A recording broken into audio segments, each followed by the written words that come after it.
안녕하십니까. 저는 금호공대 신소재공학부 명예교수 김인수입니다. 서울대 이동영 명예교수님과 공동 발표를 하게 되었습니다. 이동영 교수님은 저의 석박사 지도 교수님이셨고 약 40여 년간 저와 여러 분야에서 공동 연구를 해오고 있습니다. 저는 증착, 즉 베이퍼 디포지션과 전기도금, 즉 일렉트로 디포지션을 연구하는 분들에게 이동영 교수님께서 제안하신 프리퍼드 그로스 모델, 번역하면 우선 성장 모델을 이번 시간에 소개해 드리고자 합니다. 이동영 교수님은 동방막, 즉 카파 포일을 전기도금, 즉 일렉트로 디포지션으로 개발하여 PCB에 적용하여 제품화를 하셨습니다. 도금 조건에 따라 집합조직 발달이 달라지는 것을 발견하셨고, 증착, 즉 베이퍼 디포지션 조건에도 실험 변수에 따라 집합조직 발달이 달라지는 것을 바탕으로 프리퍼드 그로스 모델, 즉 우선 성장 모델을 증착층과 도금층의 집합조직 발달을 매우 잘 해석할 수 있었습니다. 제가 이번에 발표할 제목은 이와 같습니다. 영어로 말씀드리면 Preferred Growth Model for Texture Development of Vapor Deposit, 즉 번역하면 증착층의 집합조직 발달에 대한 우선 성장 모델입니다. 발표자의 소속 및 이메일 주소가 화면에 나타나 있습니다. 만약 발표 내용에 대하여 질문이 있으신 분은 이메일 주소로 연락해 주시면 감사하겠습니다.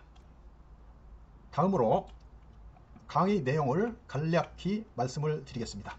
우선 강의의 목적에 대해서 말씀을 드리고, 첫 번째, 집합조직의 뜻을 간단히 소개하겠습니다. 두 번째로 증착층 집합조직 발달에 대한 우선 성장 모델, 즉 프리퍼드 그로스 모델이 무엇인지에 대해서 말씀을 드리겠습니다. 세 번째로 FCC 금속의 증착층, 네 번째로 BCC 금속의 증착층, 다섯 번째로 HCP 금속의 증착층 및 산화물 증착층, 여섯 번째로 TIN 증착층에서 집합조직 발달에 대한 우선 성장 모델에 대해서 말씀드리겠습니다. 일곱 번째로 증착층의 표면 구조에 대해서 말씀드리겠습니다. 마지막으로 이와 관련된 참고 문헌이 제시되어 있습니다. 앞으로 강의는 이 모든 내용을 한 번에 말씀드리지 못하고 여러 챕터로 나누어 말씀드릴 예정입니다. 다음은 강의의 목적에 대해서 말씀을 드리겠습니다. 첫 번째로 증착층의 집합조직 발달에서 우선 성장 모델이라는 것이 무엇인지에 대해서 말씀을 드리고자 합니다. 두 번째로 우선 성장 모델을 바탕으로 증착층의 집합조직 분석, 어널리시스에 대해서 알아보기 위한 목적입니다. 세 번째로 우선 성장 모델을 바탕으로 증착층의 집합조직 제어, 즉 컨트롤에 대해서 알아보기 위해서입니다. 참고로 증착층과 전기도금층, 즉 전착층의 집합조직 발달은 아주 서로 매우 유사하므로 우선 성장 모델 또한 동일합니다. 도금층에 대해서는 또 다른 강의에서 다루고자 합니다.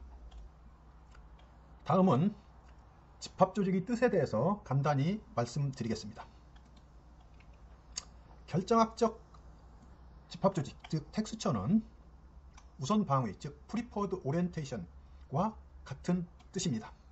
왼쪽 그림은 사람들이 여러 방향을 보고 있는, 즉 사람들의 서 있는 방향의 색깔이 다양함을 나타내고 있습니다. 오른쪽 그림은 EBSD로 ND 방향에서 결정립 방위를 측정한 금속 판재의 결정 방위를 색깔로 나타낸 것입니다. 금속 판재의 각각의 결정립 방위가 여러 가지 방위, 즉 사람이 서 있는 방위와 같이 다양한 색깔로 나타나고 있습니다. 그러면 이와 같은 상태를 금속 판재의 무질서 집합조직, 즉 랜덤 텍스처 또는 무질서 방위, 랜덤 오리엔테이션이라고 부릅니다. 다음은 앞의 그림과 달리 왼쪽에 서 있는 사람들은 유사한 방향, 즉 색깔이 파란색으로 유사한 방향을 보고 있습니다. 오른쪽 그림은 아변한 알루미늄 판재 결정립을 ND 방향에서 EBSD로 측정한 결과로서 각각의 결정립이 대부분 파란색, 즉 111 방위에 유사한 방위, 즉 색깔이 파란색으로 유사함을 나타내고 있습니다. 오른쪽과 같은 상태를 111 방위에 유사한 집합조직이 잘 발달하였다고 하며 이것을 텍스처드 알루미늄, 즉 집합조직화된 알루미늄이라고 말합니다. 실제로 정확한 집합조직 지수를 찾기 위해서는 XRD로 극점도를 측정하거나 EBSD로 결정립 방위를 측정한 결과를 방위 분포 함수, 즉 오리엔테이션 디스트리뷰션 펑션으로 전개하여 다시 얻어야 합니다. 다음은 결정학적 집합조직 또는 우선 방위의 밀러 지수 표현에 대해서 말씀을 드리겠습니다. 이와 같은 판재가 있을 때 우선 3축 RD, 즉 롤링 디렉션, 아변 방향, ND, 노멀 디렉션, 수직 방향, TD, 트랜스버스 디렉션, 가로 방향으로 판재를 분해합니다. 그림에서 판재면, 즉 요 판재면과 평행한 결정면 지수가 뭔지를 찾고, 즉 예로 들어서 1, 2, 3이라고 하겠습니다. 두 번째로 RD 방향의 즉 RD 방향의 평행한 방향이 무엇인지를 찾고, 이것을 4, 5, 6이라고 하겠습니다. 그랬을 때 결정학적 집합조직의 밀러 지수 표현은 판재면의 평행한 면지수, 즉 1, 2, 3과 RD의 평행한 방향지수 4, 5, 6을 종합하여 1, 2, 3, 6, 4, 5, 6이라고 표시합니다. 이것이 집합조직의 밀러 지수 표현 방법입니다. 그러면 금속 판재에서 이와 같이 집합조직의 밀러 지수 표현 방법을 찾는 이유는 집합조직에 따라 소재의 각종 성질이 달라지기 때문입니다. 다음은 증착층과 증착층의 평면 등방성 집합조직, 증착층과 전착층의 평면 등방성 집합조직에 대해서 말씀드리겠습니다. 평면 등방성 집합조직을 영어로 표현하면 플래너 아이스트로픽 텍스처입니다. 증착층과 전착층의 집합조직 발달 과정은 유사하기 때문에 모두 같이 설명이 가능합니다. 결정 재료에서 밀러 지수의 표현은 방향과, 즉 디렉션과 면, 플레인으로 나눠서 하게 됩니다. 그리고 한 개의 뜻을 가진 싱글과 동등한 뜻을 가진 족, 즉 패밀리로 이렇게 나누어서 표현하면 방향과 면 지수는 이와 같은 가로의 모양을 바꾸어서 싱글과 패밀리에 따라서 틀리게 표현합니다. 이 괄호 안에 여러 가지 숫자가 바뀌게 되는 것입니다. 앞에서 말씀드린 바와 같이 일반적으로 판재 집합조직 표현은 이와 같이 표현한다고 했습니다. 즉 판재면을 평행한 결정 면지수와 RD면에 평행한 방향지수를 종합하여 이와 같은 가로 안에 숫자로 표현하게 됩니다. 그러나 이 제목과 같이 증착층과 전착층, 즉 도금층의 평면 등방성 집합조직을 갖는 이 두 가지 재료에서 평면 등방성 집합조직을 어떻게 표현하는지 말씀을 드리겠습니다. 즉 평면 등방성 판재의 집합조직의 표현에 대해서 말씀을 드리겠습니다. 여기서 평면 등방성, 즉 플래너 아이스트로픽이란 판재면에 평행한 각 결정면이 ND를 대칭축으로 하여 모든 방향으로 균일하게 놓여 있다는 뜻입니다. 즉 평면 등방성이란 판재에 평행한 각 결정면이 ND를 대칭축으로 하여 모든 방향으로 균일하게 놓여 있다는 뜻입니다. 그러면 극점도의 등고선이 극점도 중심의 동심원이 되기 때문에 RD의 방향지수를 표현하지 않아도 됩니다. 즉 평면 등방성 판재의 집합조직은 RD의 방향을 생략할 수가 있습니다. 그러면 이 표현에서 요 뒤쪽에 있는 것을 생략을 해도 된다는 말씀입니다. 또한 밀러 지수에서 동일한 면지수와 방향지수는 요 그림에서 보시면 알겠습니다. 요 면지수가 110 면입니다. 방향지수가 110 방향입니다. 요 면과 요 방향은 서로 수직을 이룬다고 했습니다. 그러므로 평면 등방성 집합조직을 나타내는 면지수는 면지수 하나만을 표현하든가 이와 같이 밀러 지수의 면지수와 방향지수가 수직을 이룬다는 바탕에 기본하여 방향지수 평행 ND로 표현하든가 이렇게 나타낼 수가 있습니다. 즉 평면 등방성 판재의 집합조직은 면지수 하나만을 표시한다든가 방향지수 평행 ND로 이렇게 표현하는 것으로 서로 혼용할 수가 있습니다. 다음은 앞서 말씀드린 평면 등방성 집합조직을 보여드리겠습니다. 이 결과는 붕불산 전액에서 얻어진 구리도금층, 즉 구리도금층을 XRD로 2세타 인텐시티 패턴과 111 극점도를 나타낸 것입니다. 왼쪽 그림은 2세타 인텐시티 그림이고 여기서 보시면 111, 200, 220, 2311이 인텐시티가 보이고 있고 그거의 텍스처 팩터, 텍스처 팩터의 뜻은 다음에 말씀드리겠습니다. 111이 3.45, 200이 0.11, 220이 0.18, 311이 0.26 이와 같은 값을 나타내고 있습니다. 따라서 가장 높은 3.45를 나타내는 111 집합조직이 잘 발달되었다는 것을 보여주고 있습니다.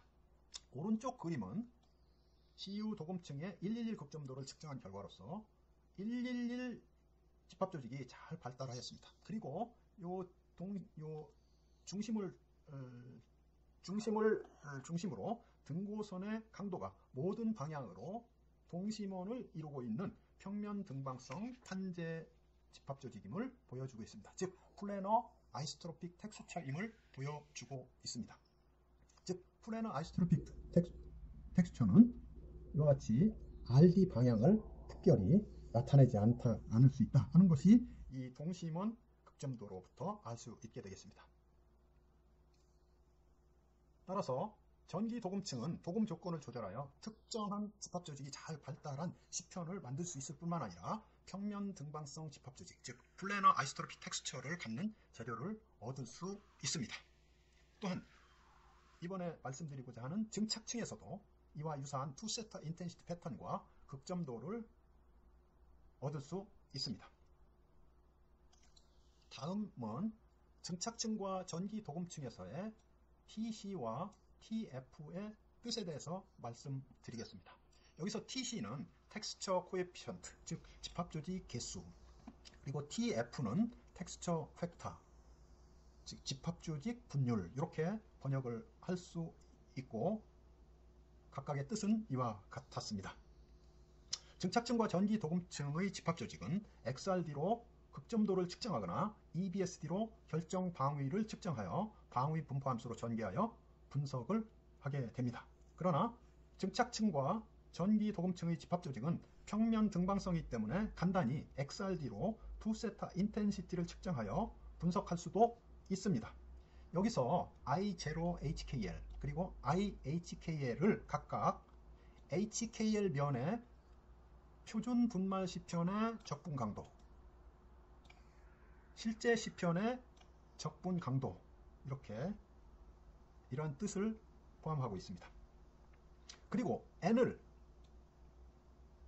회절 피크의 총수, 이렇게 하면 각각 HKL 면의 TC는 이와 같은 식으로 얻을 수 있고 HKL 면의 TF는 이 식으로 얻을 수 있습니다.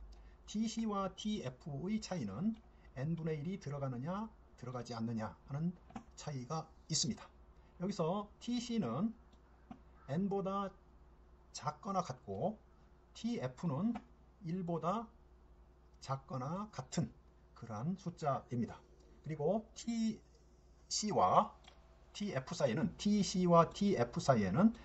이코르 ntf가 되는 것입니다. 공식에서도 역시 볼 수가 있게 되겠죠. 이 공식에서부터 이렇게 요 공식이 나오는 것을 알 수가 있게 되겠습니다. 즉 tc와 tf의 뜻은 요 공식과 같습니다. 다음은 전착층의 집합조직 연구에 대한 특성, 즉 증착층의 집합조직 연구에 대한 특성은 이와 같습니다. 첫 번째로 증착층의 집합조직에 의해서 전자적 그리고 자성적 및 광학적 성질 그리고 또 다른 성질들과 표면 형태가 바뀝니다. 두 번째로 증착층은 용도가 많이 있습니다. 세 번째로 쉽게 집합조직을 조절할 수가 있습니다. 네 번째로 증착층은 실험 변수가 아주 단순합니다. 예로 온도라든가 그리고 evaporation rate 즉 증발 속도 등을 실험 변수로 가지고 있습니다. 다섯 번째로 앞서 설명드렸듯이 플래너 아이소트로픽 텍스처입니다. 여섯 번째로 증착층은 재결정 집합조직 연구가 아주 쉽습니다. 이에 관해서도 또 다른 챕터에서 아주 심도 있게 다루어 드릴 예정입니다. 증착 방법에는 CVD와 즉 Chemical Vapor Deposition과 PVD Physical Vapor Deposition 방법이 있습니다. 여러가지 화학적 반응과 물리적 방법으로 원자를 증발하게 하여 마이너스 극 기판 즉 서브스트레이트에 증발한 원자를 증착하는 방법을 CVD, PVD라고 합니다. 여기서는 각종 PVD 방법을 그림으로 나타내 있습니다. 참고로 이 강의에서는 PVD, CVD 등의 자세한 방법과 공정에 대해서는 설명하지 않겠습니다. 참고로 전해액에서 플러스 극에 도금하고자 하는 원소를 연결하고 마이너스 극에 도금할 기판을 연결하여 전원을 작동함으로써 전기 도금 즉 일렉트로 디포지션을 하는 공정은 증착 즉 베이퍼 디포지션 방법과 유사한 공정입니다. 따라서 증착층과 전기 도금층에서 일어나는 집합조직 발달 현상도 매우 유사합니다. 이 그림은 진공 스파터링 공정을 나타낸 것입니다. 이 타겟 물질의 원자를 떼어내서 마이너스 극의 기판 즉 서브스트레이트의 원자를 증착하는 방법입니다. 이 그림은 또 다른 형태의 스파터링 공정을 나타낸 것입니다. 음극 타겟 물질을 포스트 캐소드 즉 기둥과 같은 모양의 음극과 홀로우 캐소드 즉 가운데가 비어있는 모양으로 이 음극을 만들어서 스파터링하는 방법입니다. 포스트 캐소드에서는 이 증발한 원자가 이렇게 분산하여 기판에 도달하는 것을 보여드리고 있고요. 그 다음에 홀로우 캐소드에서는 증발한 원자가 기판에 집중되고 있는 것을 보여드리고 있습니다. 이번 강의는 여기서 마치고 다음 강의에는 증착층 집합조직 발달에 대한 우선 성장 모델 즉 프리퍼드 그로스 모델에 대하여 알아보겠습니다. 그동안 경청해 주셔서 감사합니다.